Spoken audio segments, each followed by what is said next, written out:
Mutant Year Zero, developed by the Bearded Ladies, is a tactical turn-based RPG. The easiest comparison would be XCOM, but if you haven't heard of that game somehow, think of a traditional turn-based RPG like Final Fantasy or Pokemon, with the added element of being able to move around and position your characters in battle. The distance between you and the enemy, what kind of cover they're positioned behind, and the range of your equipped weapon dictate the most important aspect of tactical turn-based games, the percentage chance to deal damage to the enemy. In that regard, Mutant Year Zero plays like you'd expect it would, but what sets it apart is the infusion of stealth and exploration into the formula. Instead of the game deciding when battles begin, you get to come across a group of enemies yourself in real time, and strategically position your units in a preferred location before ambushing them. They can also get the drop on you if you aren't being careful. There are some enemies you can outright ignore, stealthily walking right by, and there are plenty of examples where you can take out a patrolling unit in isolation in secrecy before alerting the main group to your presence. Exploring is also a pretty good time, as you'll be on the hunt for varying types of currency which you can use to upgrade your gear and buy equipment. The world is very pretty to look at, the character designs are interesting, and the tactical turn-based combat is intrinsically fun. There are plenty of flaws to this game, but most of them are unrelated to the combat sections, meaning if these types of tactical RPGs are your bag, you may have a decent time with it. That's my brief overview, time to start the critique. Spoilers, including story and gameplay tactics, will follow. Our first impression of the game is bittersweet. Well, the more I think about it, it's just a blatant lie. This introductory cutscene that plays when you first boot up the game was also the cinematic trailer for the game. Stepping away from that aspect for a second, I do like it.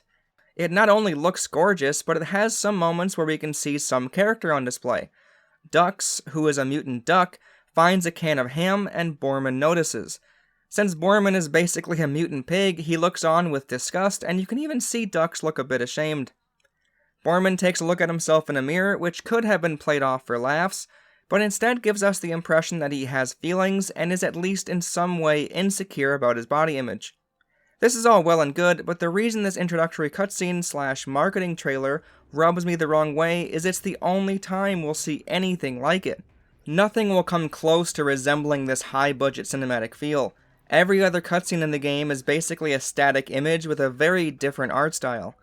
These clash really hard with the realistic environments and character designs, making it look low budget.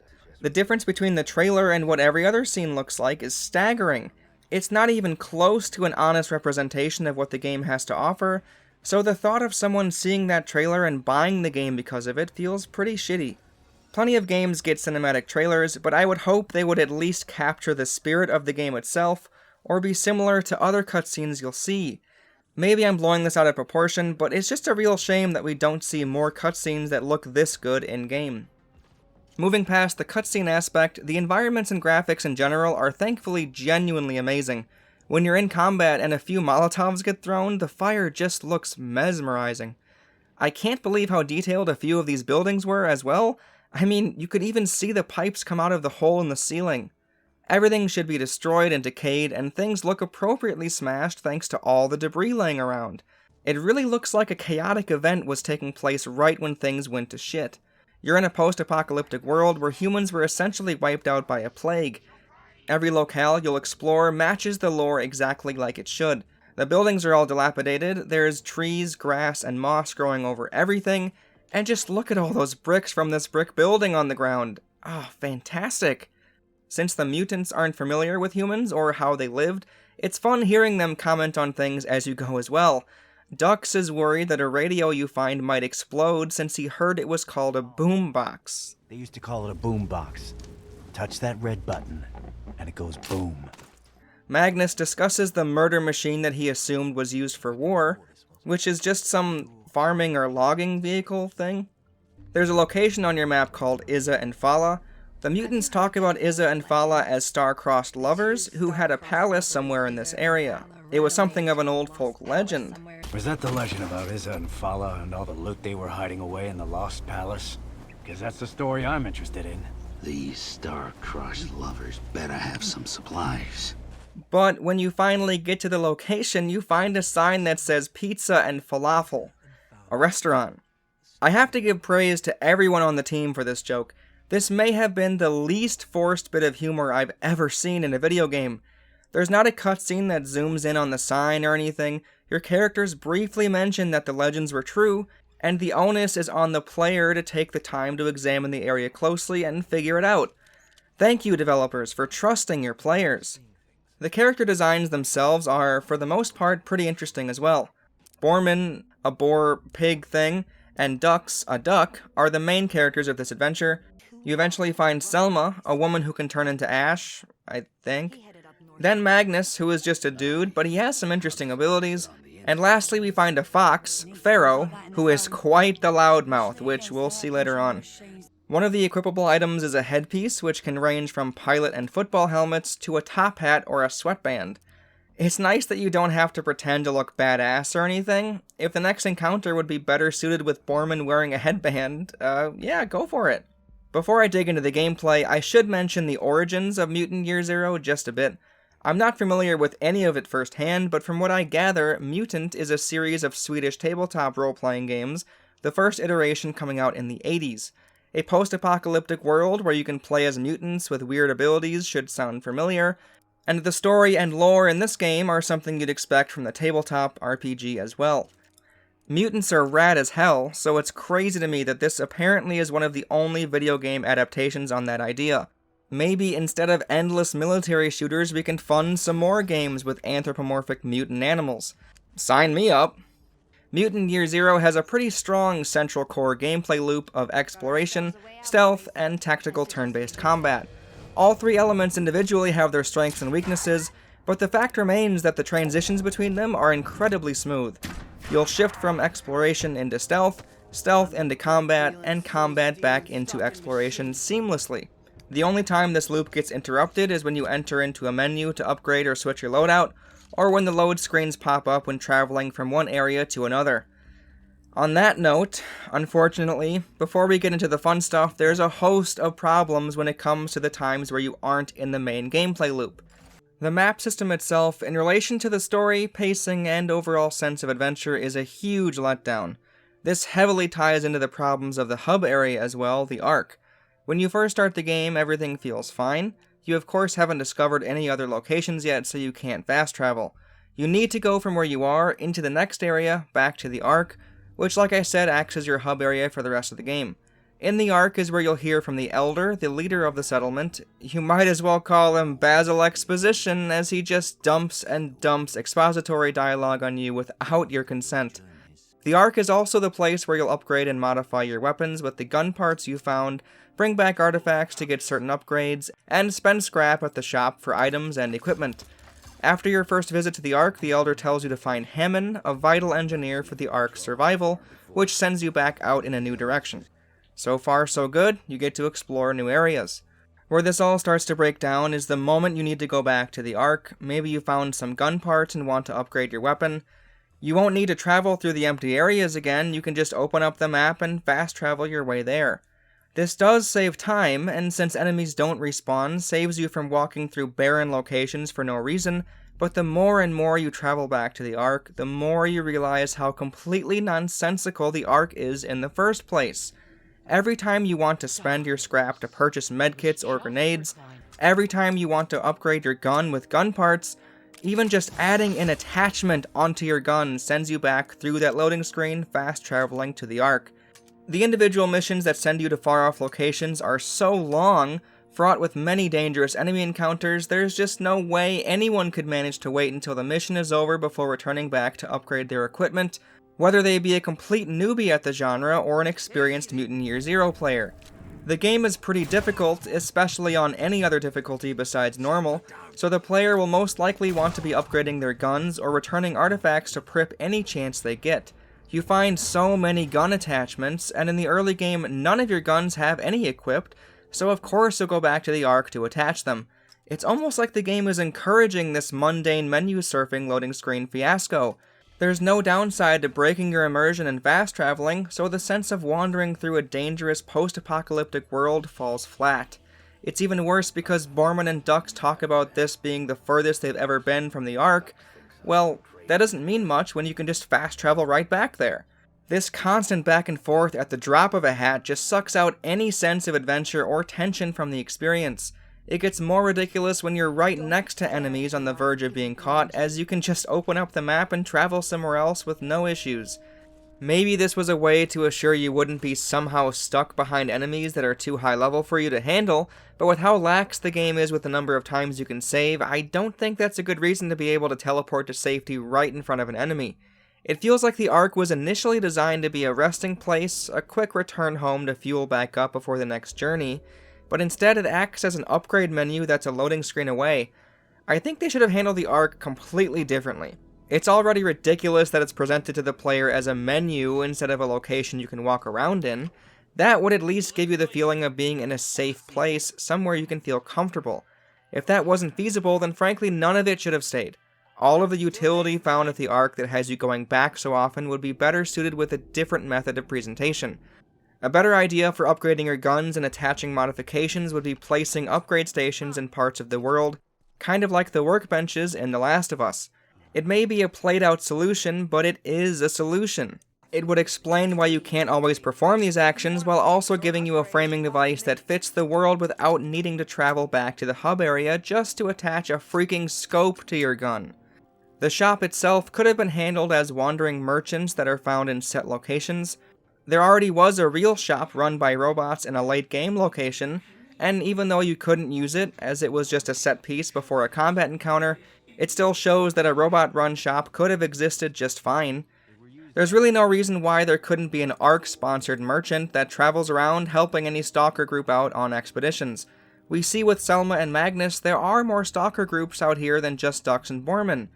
Basically, take the idea of the Resident Evil 4 merchant and slap it onto a few locations, and you're golden. The artifacts that you bring back to Prip are probably the toughest to work around, only for how the game presents the skill tree. It's framed as Prip himself letting you in on some piece of knowledge that he gained from his days as a stalker, which he exchanges for the fancy human artifacts you find. Maybe this didn't need to be just one person, but a few people scattered along the map, asking you to find and bring back a specific artifact in exchange for a cool stat boost or trick. A lot of these solutions mean bringing other sentient, non-hostile creatures into this world, which would go against the game's attempt to paint the world as uninhabitable and chaotic. I don't think the character interactions or the story reveals relating to the world being devoid of life was worth it to begin with, so for me, losing that is definitely a trade-off I would accept if it meant the act of upgrading your gear wasn't so clumsily handled. Plus, there are a few non-hostile NPCs in the world already, and they talk about other communities that existed, so it could have definitely worked. Since traveling to the Ark is the only way to do a lot of essential things, it might also lead to a few awkward scenarios in the late game. For some reason, if the Elder has anything to say to your party on your visit, it will trigger an automatic dialogue section with him where he drones on for an eternity. I'll discuss why I hate these segments in a bit, but there's a specific story section that really throws everything off. You eventually hear about Eden, a location that has an air of mythicism to it in this world. Rumors about it existing are well known, and once you free Hammond, he tells you more about it.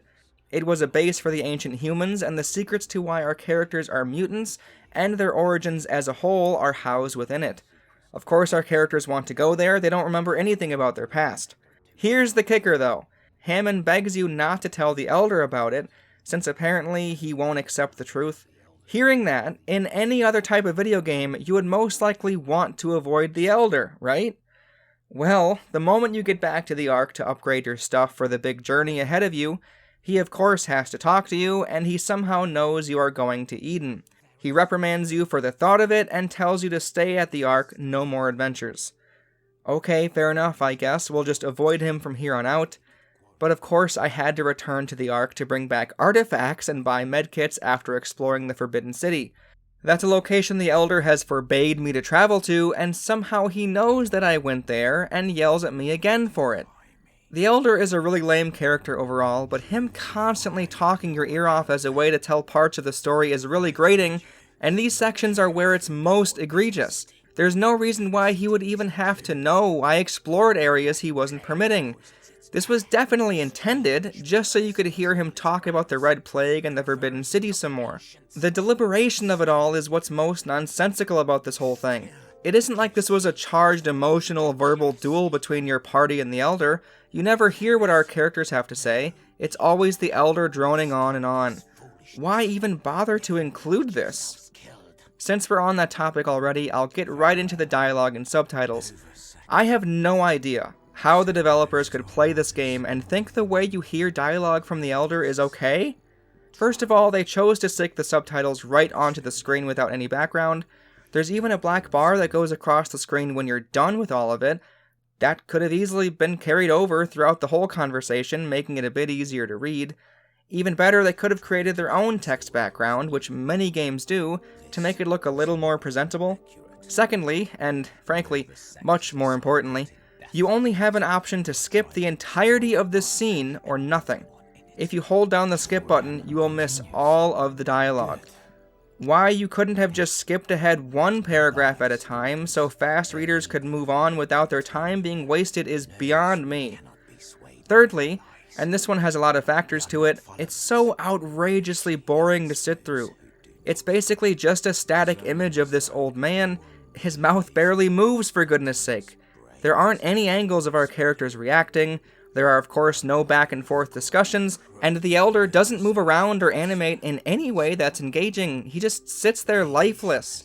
He also just talks way too slow. Have a listen for yourself. My home will always be a haven to you, brave stalkers. After your journeys, pay me a visit, and I'll offer you some guidance, perhaps a story. There are way too many pauses for something so inconsequential. Move it along now, come on.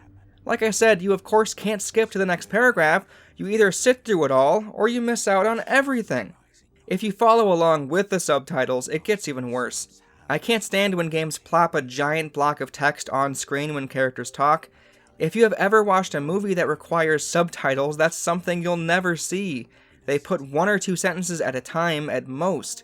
If they did that, showing a new sentence every time he said one, while still keeping the whole paragraph there for slow readers to read, I could at least follow along in a somewhat engaging way. As it is now, it's all so static and boring. I had to watch these cutscenes again while editing just to even remember them, as they all blur together. That's not a good look, especially given how this is one of the 2 main sources of story. The dialogue for Delta's Fix Pit in particular is pretty bad as well. She says the same lines to you throughout your entire playthrough, which means she introduces herself and explains the shop and her father to you dozens of times. Even near the end of your playthrough. I don't know why these play so frequently. It doesn't feel like this is a real person we're talking to. She also has a very dumb line where she talks about robots walking on 2 legs, as if it's something she hasn't seen before, but she's fixing a robot with 2 legs as she says it. I know we haven't even touched the meat of the game yet, but there's one more tangentially related thing to the arc that pervades the entire experience, much to my displeasure. If you've watched my videos, it shouldn't be a secret at this point. My least favorite thing is when a game wastes my time. I also don't love going through menus, and I don't love leveling mechanics. That being said, Mutant Year Zero has leveling mechanics, a lot of menu usage, and a lot of wasted time. One thing nobody should dispute being ridiculous is how painfully clumsy the shop and weapon upgrade menus are. If you had planned on scrapping a gun for weapon parts, which is something you'll do fairly often when you find higher level gear out in the world, you'll need to make sure no one has it equipped. What ends up happening is you go into the upgrade shop, find the gun you want to scrap, realize you aren't allowed to, but instead of letting you swap it right there, you have to back out of the shop, hear the dialogue from the vendor lady, go into your pause menu, find the character that's holding it, unequip the weapon, go back into the shop, hear dialogue again, and then you can scrap that gun. This actually gets worse in the shop area where you can buy grenades. Of course you have the dialogue when you enter in, but for some unknown reason, you can't see how many of each item you already possess. If you wanted to buy hand grenades, which are pretty expensive, you'll probably want to carefully think it over, referencing how many you already have. This means you'll need to back out of the menu, then scroll through all of your mutants to see which ones they have equipped, make sure a mutant who is subbed out currently doesn't have any equipped, then click a grenade spot to see how many you have in your inventory, then go back into the shop to buy more. Why? Why? How did they not think to show you the number that you have in the shop. Just great stuff right here, really thought out. Thankfully you can see how many medkits you have at a glance, so I really don't know why the same thing couldn't have been done for grenades. The way the weapons and upgrades work for your characters is so frustrating. This wouldn't be as big of a problem if you just had 3 characters in total, since you can only have 3 in your squad at a time. Where the other 2 go when you're exploring or in combat is anybody's guess, since you can swap them out on the fly when not in combat. You'd think the arc would be a proper diegetic method to swap out your characters, but that wouldn't gel well with how the game encourages you to constantly modify loadouts and squads at the drop of a hat. Since it makes no sense to upgrade or keep any more than 6 weapons at a time, as each mutant will only be able to carry 2 into battle, you'll most likely only have those 6 guns. Because it's rarely beneficial to not use your best armor at a given time, you'll also mostly be equipping your very best armor at all times. Same thing with grenades. What this boils down to is anytime you want to swap out your character, you strip everything from them so you can give it all to their replacement. I remember when I first played the game, I tried to let certain mutants stay true to certain weapons, but on my second playthrough on hard mode, that really wasn't the way to go. I already don't like the idea that the game encourages this hot potato of equipment when exchanging out party members, since it means more time spent in the menus instead of playing the game, but it's even more annoying because it's so poorly handled. The Squad tab, where you switch out your characters, the Mutations tab, where you see upgrades, and your Inventory tab, where you equip everything, are all separate. It feels really clunky when I have to go to the Squad menu to sub someone in, when an easier solution might be to just click on the picture of who you want subbed out, then click the picture of who you want subbed in, and carry the inventory over. There's an extra screen for basically nothing. What's even worse is that on that Squad screen, you can't see mutations at a glance. Mutant abilities in particular are the most important aspect to the game when you get to harder difficulties. What will end up happening is you'll think of a certain mutation you need, go to the Squad screen, replace one of your squad without thinking of who it should be yet, go to the mutation screen to see if they have the ability you're looking for, if not, replace them with the other person, check to see if they have it, if they do, sub the first mutant back in, check the current party's mutations and weapon loadouts to see who should be subbed out, then unequip all of their equipment, figure out which weapon would best suit that new mutant's abilities, remove the weapon from the other mutant, equip everything for the new one, and finally replace the weapon for the other party member. That's such a fucking grueling process! Truth be told, there were probably plenty of times where subbing out my mutants for ones with abilities that fit the next encounter would have been the smart thing to do, but the thought of going through the hassle of everything I just mentioned was enough for me to never give it a second thought. When going through all of this, I'm sure you also noticed the cursor on screen. I am using a controller, but the game gives me a cursor to navigate menus with. All of this is to say, navigating the menus, upgrading and buying equipment, suffering through poorly optimized dialogue, and fast traveling are my main complaints of the game. One more thing before I touch on the core gameplay loop, the RPG leveling mechanics are utilized in a way that really doesn't appeal to me. Every time you level up, you get 1 mutation point. In the mutation screen, you can spend them on certain abilities, and also specific stat increases that go up in cost every time, which has a hard cap after you do it 5 times. Leveling up does nothing else besides give you 1 point to spend or save. If you followed along with my Dead Rising videos, you may notice how this system would annoy the crap out of me. What this means is there will be so many level ups that don't help you in any way. See right here, after I level up you see an arrow on Selma's name, meaning I can go into the menus to upgrade something. On this clip I do level up, but I don't get the arrow, because I can't upgrade anything yet. I sincerely don't understand the point of including leveling mechanics if the act of leveling up doesn't get you anything sometimes. This somewhat ties into how upgrading your weapons works. If you find a gun, it will almost always start at level 1, unless it's a very late game gun. You can spend 30 weapon parts at Delta's Fixed Pit to upgrade it to level 2, which increases its base damage by 1 point and its critical damage by 1 point. You then can spend 60 weapon parts to upgrade it to level 3, which again upgrades both damage stat points by 1. Then, that's it. That gun is as upgraded as it can be. Modifying weapon attachments might increase critical damage by 1 or 2 points, but other than unlocking one of the last upgrades at Prip's place in exchange for artifacts, which boosts everyone's attack by 1, you can no longer increase your damage potential. I can respect the result of these decisions, as enemy health even in late game encounters doesn't go over 35 generally. If your health and damage could keep increasing through leveling up and upgrading your guns infinitely, obviously enemies would have to dramatically increase their health and damage to scale with how difficult late game sections should feel. But even though the end result is nice, as it sticks to relatively low numbers that don't get stupidly higher and higher, the system itself deflates the fun of getting stronger through leveling up your characters. If a struggling player is having a hard time, unlike in other RPGs where they could increase the stats of their characters to modify the difficulty so it suits them, they just have to keep struggling, or turn down the difficulty in the pause menu to normal, which reduces enemy damage, and after every combat section completely heals your characters and resets their mutation cooldown. If you aren't on normal, but hard or very hard, medkits become outrageously important to the point where I think it may be possible to lose your way into a corner. On hard, your squad heals up to half their max health after an encounter.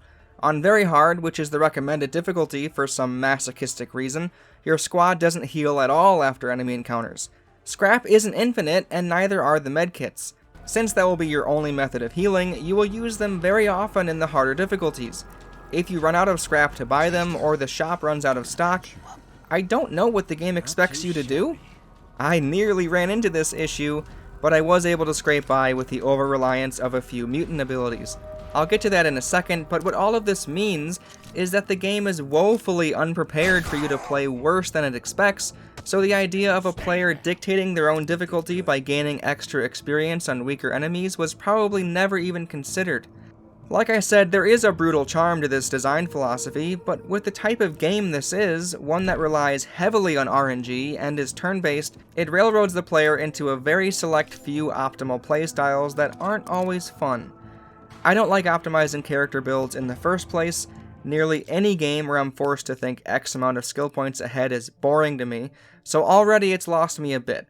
Even the way the mutations are equipped was off-putting, as you can only have one type active at a time. One major ability, one minor ability, and one passive ability. So when purchasing a new ability, instead of another thing to use in tight spots, it becomes another way to micromanage your loadout before every encounter. I kind of understood the major and minor abilities. I didn't like it, but I understood it. What really fooled me were the passive skills. Having to pick one and only one at a time really doesn't feel like I'm progressing as a character. It makes me feel like I've unlocked a different buff to slide into a specific slot, kind of like the amulets in Diablo 2. If the passive buffs could have all been passively assigned to that mutant instead, that could have gone some way to mitigate the feeling that your character leveling up isn't actually making them stronger. What makes it worse is the fact that there seems to be one very particular strategy and mutant loadout that's ideal for the harder difficulties, and anything else is nearly worthless. Since medkits are so expensive and you won't be getting your health back, it's generally a fantastic idea to keep Borman's and Pharaoh's corpse-eating mutation on. It's a full heal, and like I said, this was one way I was able to come back from having 0 medkits and no scrap in the late game. It's greatly in your benefit to keep in a healing mutation which prevents you from using a more interesting ability like Hog Rush that downs enemies, or a very useful invincible ability that combos well with the Joker mutation. In the stealth sections, it's highly encouraged to have Twitch Shot active, and to have any passive ability that increases critical hit chances. Even though Magnus has a very cool mind control ability, it's not an optimal playstyle since it's never a sure thing unless on melee enemies, and it doesn't work with stealth, so it's best to just never use him. He also has a shock ability that spreads damage out between multiple targets, but it doesn't do a lot of damage unless on robots.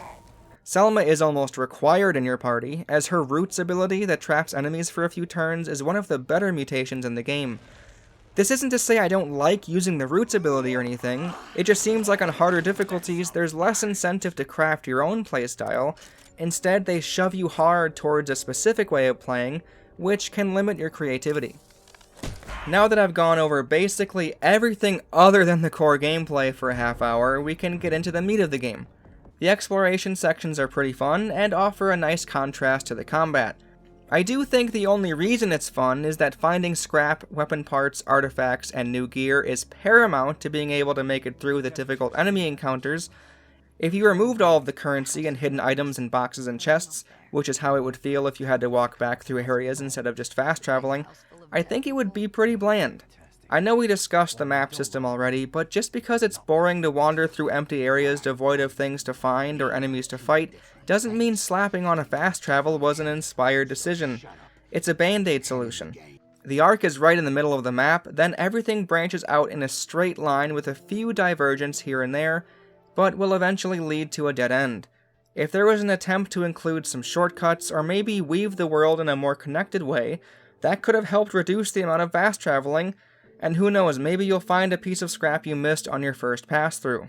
As it is now, there's no incentive or reason at all to walk back through the areas, just fast travel. Ignoring that, when exploring fresh areas, even though it feels a bit out of place in this world, the chests and boxes where you find guns, armor, and hats were always a joy to discover. There's this innate satisfaction to opening up chests. I don't really understand it. Maybe the Zelda series just ingrained it into me, but opening chests is generally always a blast. I do think it's a shame just how much the game can screw you over by not letting you in on a secret about them, however. Scrap is extremely scarce, and like I've already mentioned, if you aren't playing a normal, most of it might be going to buying medkits or grenades. I foolishly bought a pipe rifle from the store early on, since I figured getting a better weapon was worth the price. Well, everything you can buy at the shop in terms of guns and gear, you can find in these chests. 120 scrap completely thrown down the toilet, as an hour or so later I found a pipe gun in a chest. Scrapping the extra one for gun parts gave me 9, so basically I turned my 120 scrap into 9 weapon parts, about 3 medkits or grenades into less than 1/3 of a weapon upgrade. Just a terrible transaction. For anyone who might play this in the future, don't waste your scrap on early weapons at the shop. The stealth sections are where things get a little trickier to discuss. The giant red circles around the enemies are their vision, so if you walk in one for longer than a second, you'll be caught, and that enemy will warn their entire group. If you crouch down, the circle gets smaller than if you stand up normally with your flashlight. There will be patrolling enemies that wander around that you can sneak behind, wait for them to be far enough from others, and take them out with your silent weapons if their health is low enough. For believability's sake, I think for the most part this is fine. When it gets harder to believe is when I seemingly take out an enemy right in front of someone, or I fly 20 feet in the air with my duck wings and no one is the wiser.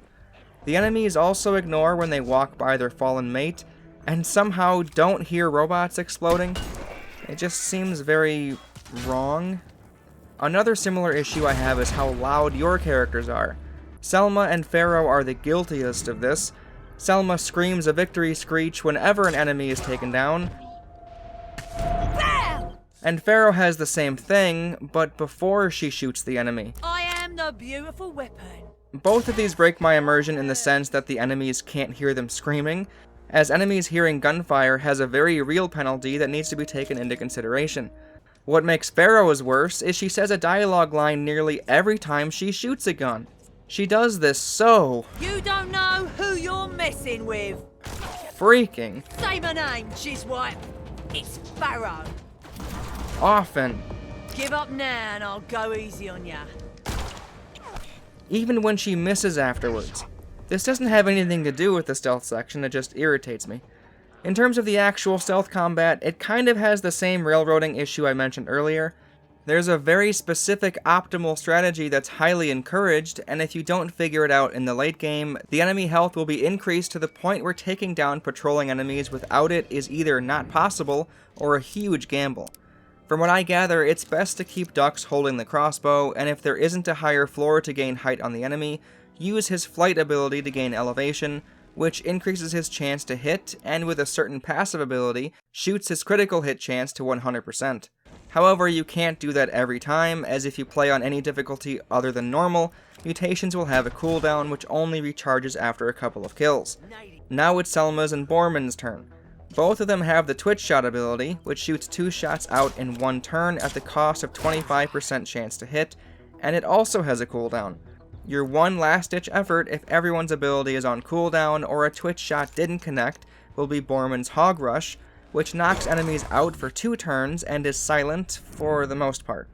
Now you could use Pharaoh instead of Dux, she's also crit heavy and has some of the same abilities, but Magnus doesn't have stats that increase critical hit, and he doesn't have twitch shot, so I never used him for stealth. Maybe if his mind control ability worked with stealth, I would have used him more often. Now if you happen to miss an important shot or not calculate correctly on how much damage you needed, it can get very messy. Alerting everyone to your presence with an enemy that can take away 3/4 of your health standing right in front of you is a recipe for disaster. If you can't tell already, this is a game where save scumming dominates. The best players will say it's not needed, but I think for the average player, especially someone coming into this style of game for the first time, it will happen so often just because of the RNG nature of the game. There seems to be an attempt from the developers to put a kibosh to blatant save scumming, and on this front, I can kind of appreciate it. Let me tell you a story. I was trying to get this stealth shot that showed 75% chance to connect, but it kept missing. I would reload, tried the same shot, miss. This happened over and over and over. The RNG seems to be on some sort of seeding system, so whenever you save and come back in, the dice roll isn't happening at that moment again, it's remembering the dice roll that already happened before you saved. This did manage to teach me how important high positioning was, as I just went up 1 floor and the added elevation gave me that 25% boost I needed, so it all worked out. However, other than these very specific attempts to game the hit percentage dice rolls, save scumming will help you in so many scenarios, and I'm not sure how I feel about that. At the very least, some of the tension sneaking around trying to not get caught evaporated, as I knew I could just load back in right beforehand. There is Iron Mutant mode, which turns off saving altogether, and autosaves after every combat turn. If you're sadistic, or know the ins and outs of all of the optimal strategies, have at it, but hard mode without Iron Mutant was plenty for me. For the non-stealth combat sections, it's, for the most part, a pretty great time. I've already gone over how the game attempts to railroad you into a few specific strategies, so I won't go into that again. One of my favorite ways Mutant Year Zero differs from XCOM is the very strict percentage chances available. In XCOM, it could be anything from 0 all the way to 100. 14%, 81%, 62%, 56%. In Mutant Year Zero, there's no chance to hit, 25%, 50%, 75%, and 100% chance to hit. This, to me, is the perfect balance. All 5 are significantly different enough to not overlap with one another. There's really no difference in your mind between a 56% chance and a 65% chance, but there is a big difference between a 25% and a 50%. 25% is that last-ditch, I might as well type of shot, one that you do if you're desperate or if there's no danger and nothing else to do. 50% is a surefire gamble. You might take that chance if you're in need of a good shot, but more often than not, finding a better position or target is smarter.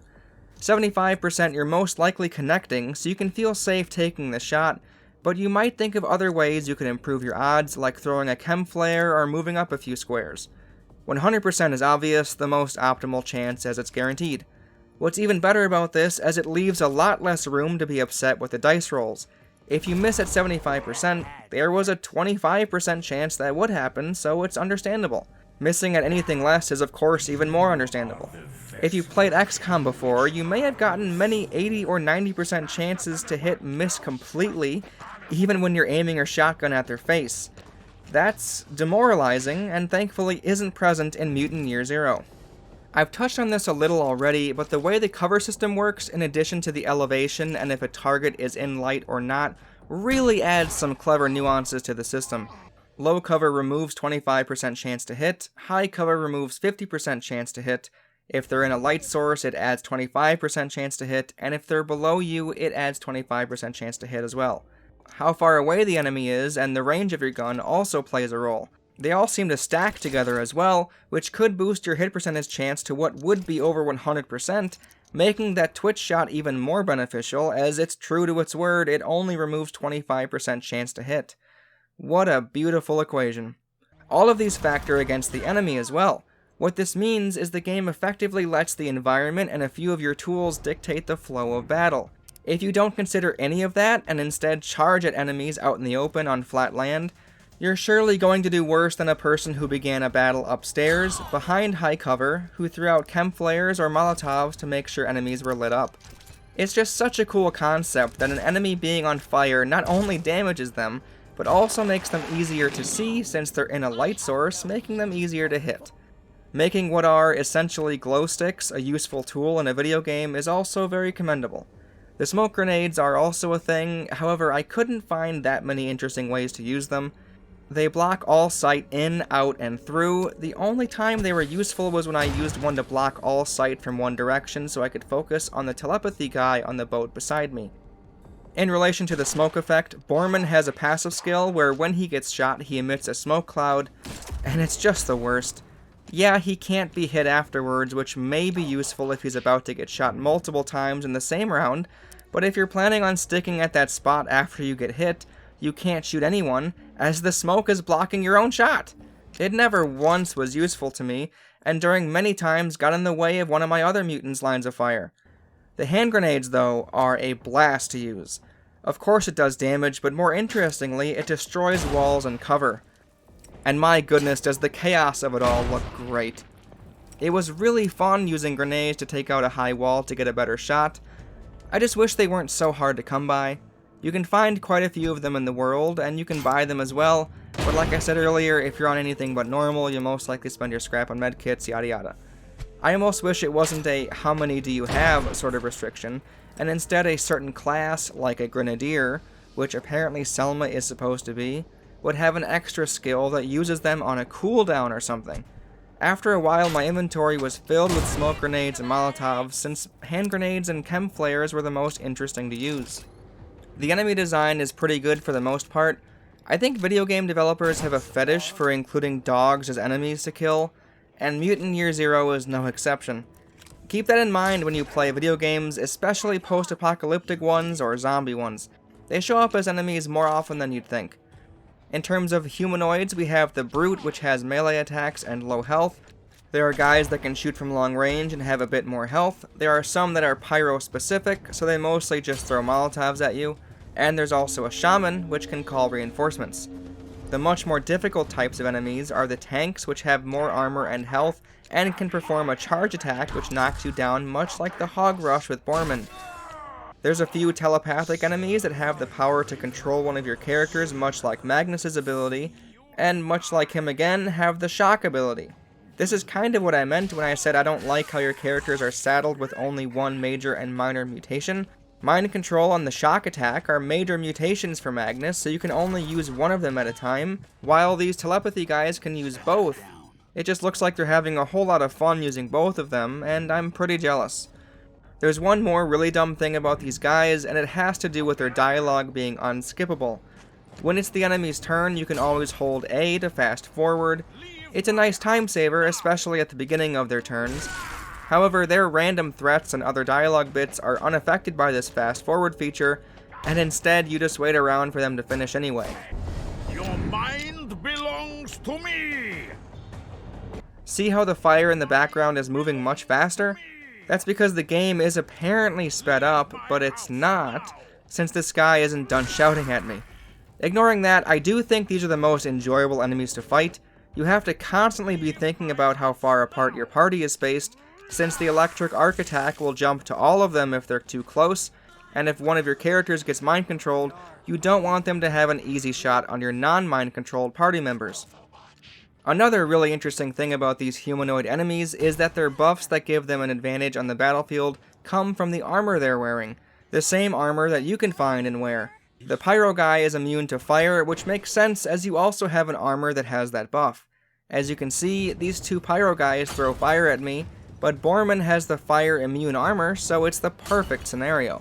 The tanks have armor that makes them immune to charge attacks, much like one you can wear as well. It feels good to turn the tables on them, as at times I've also made the mistake of charging at them.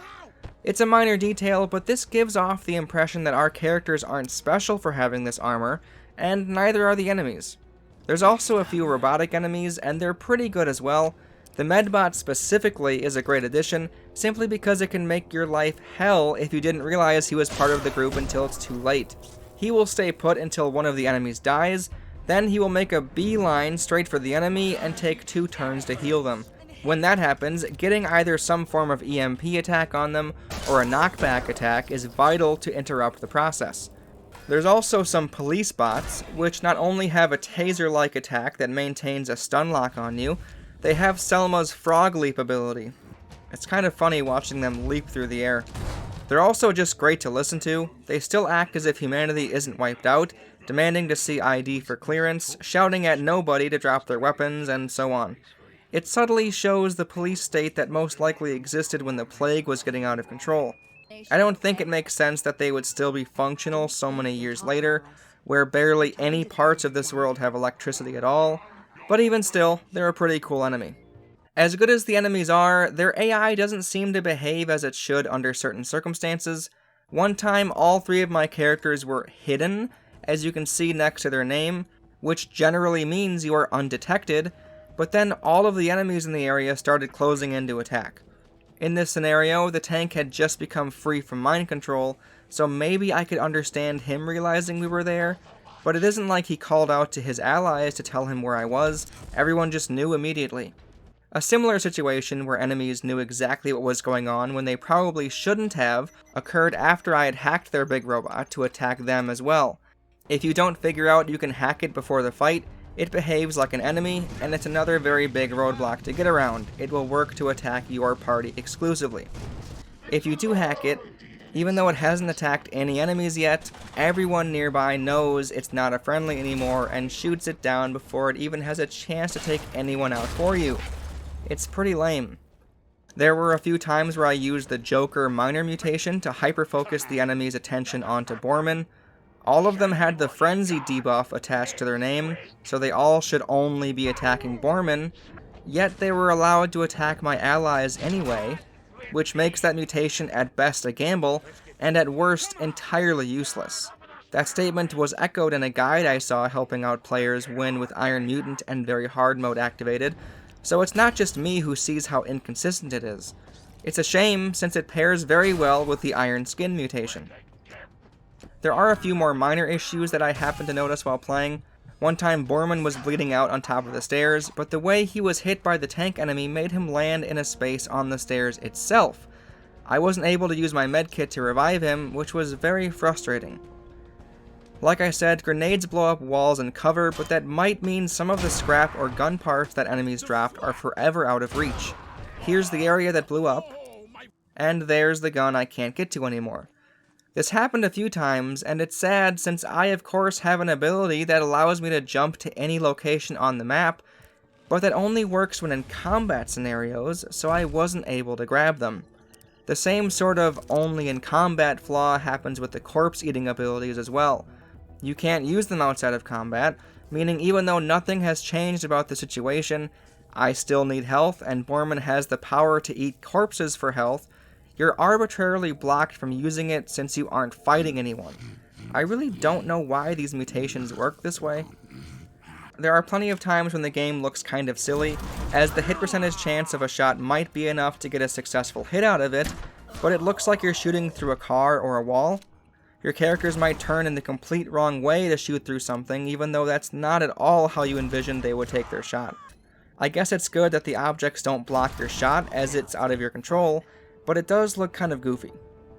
And lastly, there's one time where something went really awkward in one of the side quests.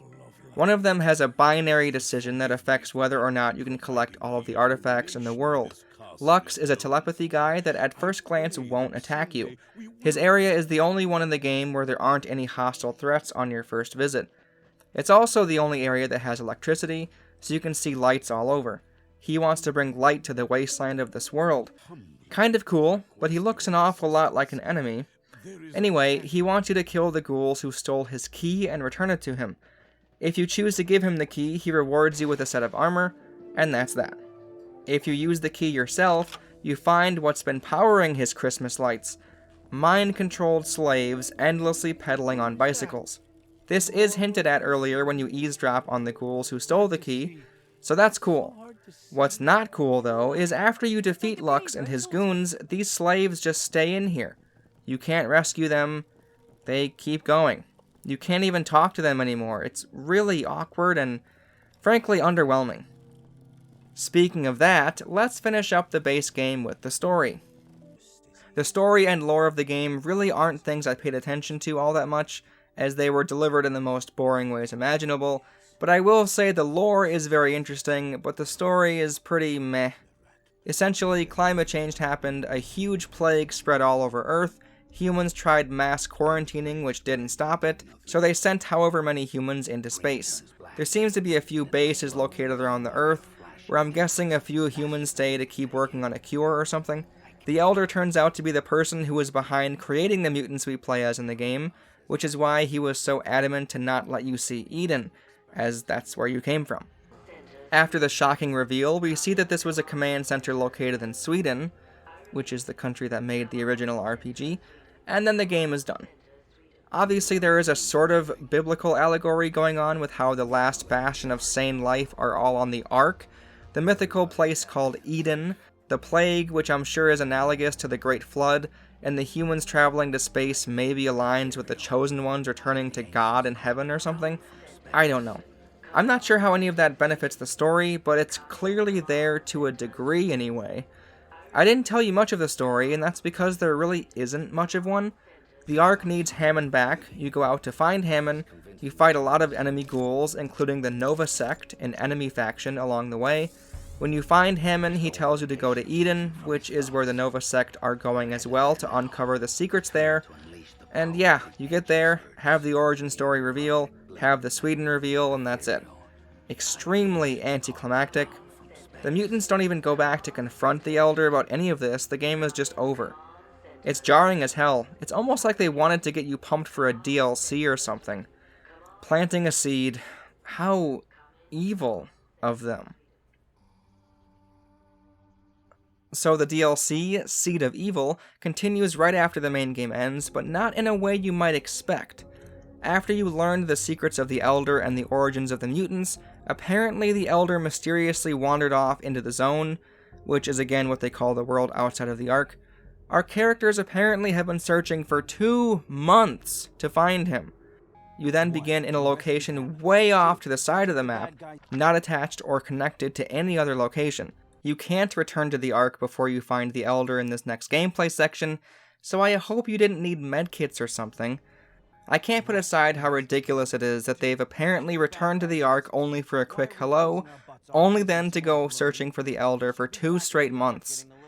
But then again, what does 2 months even mean in Mutant Year Zero? See, this is a problem when your game doesn't have a mechanism in place to inform you of how much time is passing by. How long were we searching for Hammond in the base game?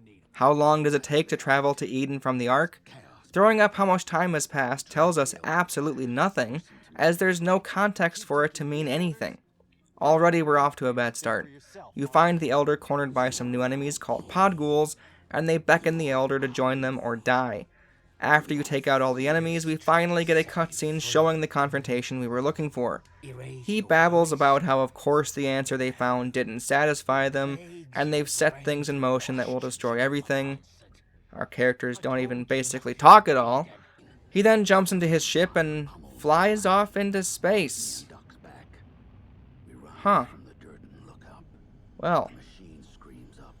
Alright then. That's the last you'll see of him.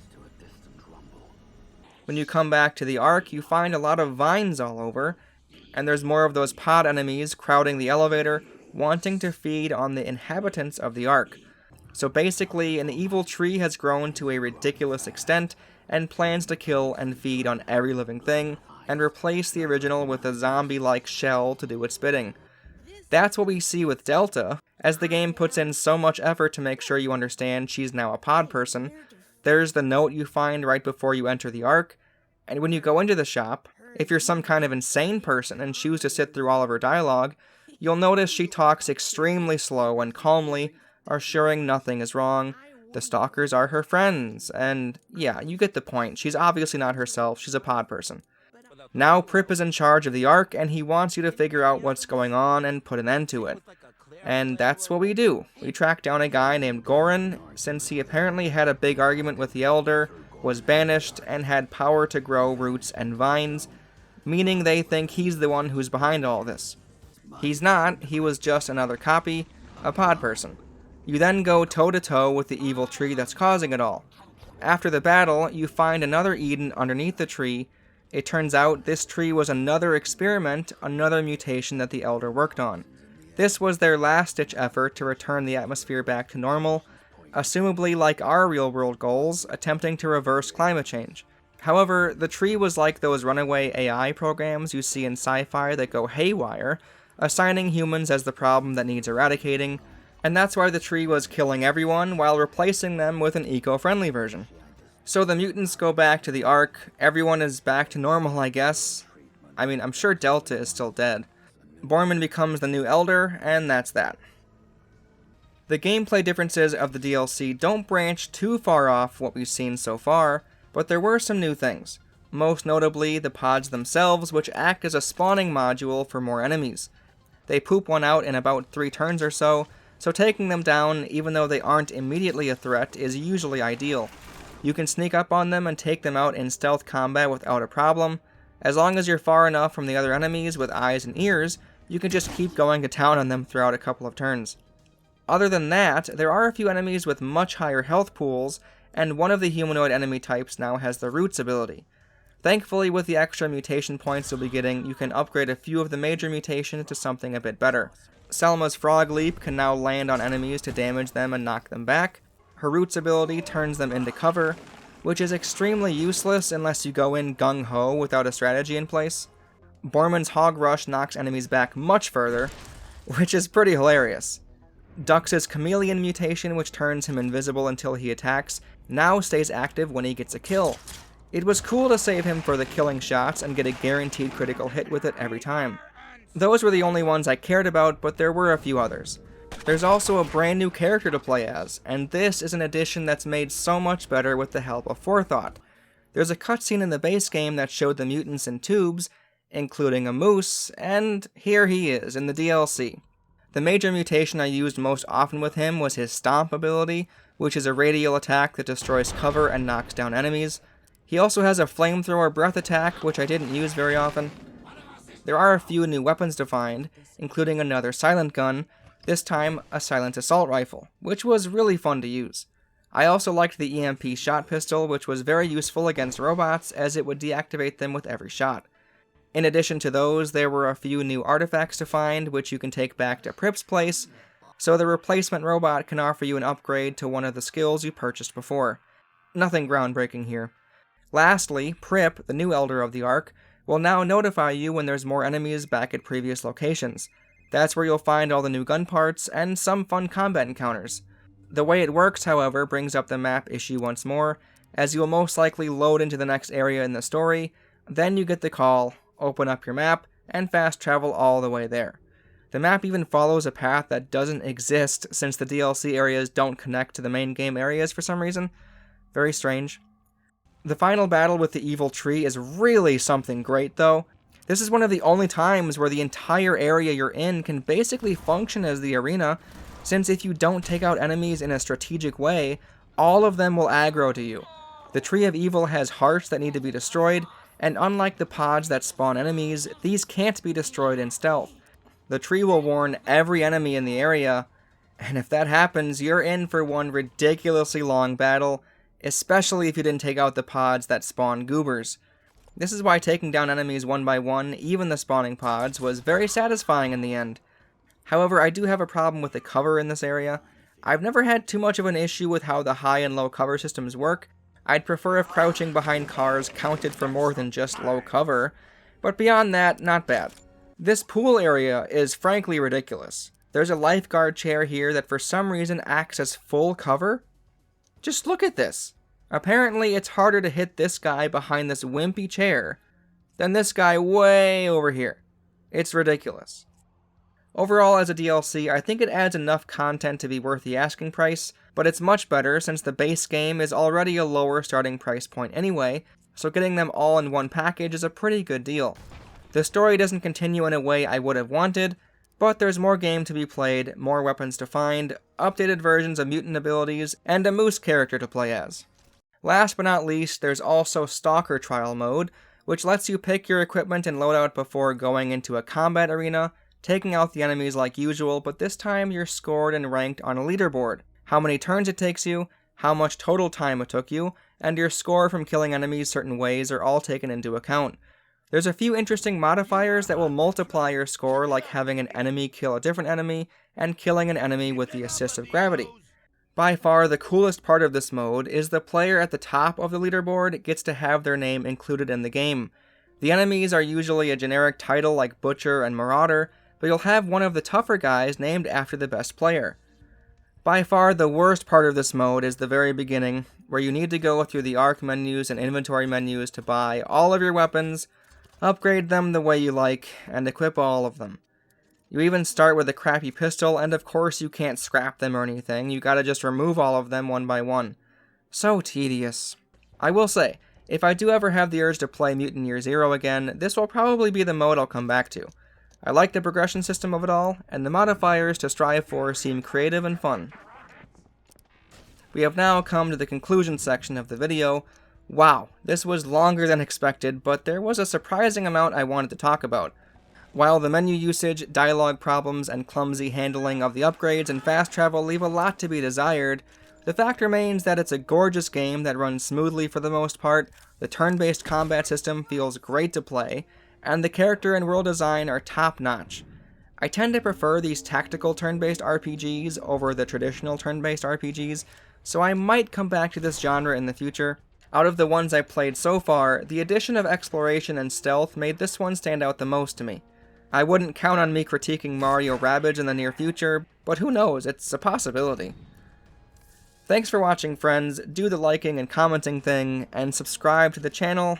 Do those things, please. That's what you should do. I won't spoil what video will come out next, but gee golly whiz, I hope you like it. Follow me on Twitter. Yeah, that's also a thing you should do. Okay, have a good one. I'll see you next time.